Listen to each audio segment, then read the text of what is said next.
শর্মিলী দে রায়। নমস্কার, আবৃত্তি করছি কবি রবীন্দ্রনাথ ঠাকুরের লেখা এক গায়ে। আমরা দুজন একটি গায়ে থাকি, সেই আমাদের একটি মাত্র সুখ। তাদের গাছে গায় যে দোয়েল পাখি, তাহার গানে আমার নাচে বুক। তাহার দুটি পালন করা ভেড়া চড়ে বেড়ায় মোদের বটমূলে। যদি ভাঙে আমার ক্ষেতের বেড়া, কোলের পরে নিই তাহারে তুলে।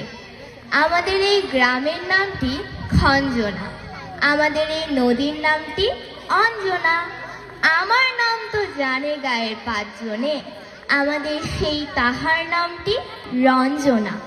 দুটি পাড়ায় বড়ই কাছাকাছি, মাঝে শুধু একটি মাঠের ফাঁক। তাদের বনের অনেক মধুমাছি, মোদের বনে বাঁধে মধুর চাক। তাদের ঘাটে পূজার জবামালা ভেসে আসে মোদের বাধা ঘাটে। তাদের পাড়ার কুসুম ফুলের ডালা বেচতে আসে মোদের পাড়ার হাটে। আমাদের এই গ্রামের নামটি খঞ্জনা, আমাদের এই নদীর নামটি অঞ্জনা।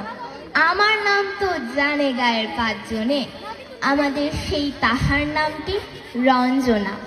আমাদের এই গ্রামের গলি পড়ে আমের বলে ভরে আমের বন। তাদের খেতে যখন পিসি ধরে, মোদের খেতে তখন ফোটে শন। তাদের ছাদে যখন ওঠে তারা, আমার ছাদে দক্ষিণ হাওয়া ছোটে। তাদের বনে ঝরে শ্রাবণ ধারা, আমার বনে কদম ফুটে ওঠে।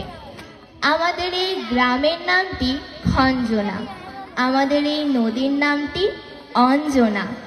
আমার নাম তো জানে গায়ের পাঁচজনে, আমাদের সেই তাহার নামটি রঞ্জনা।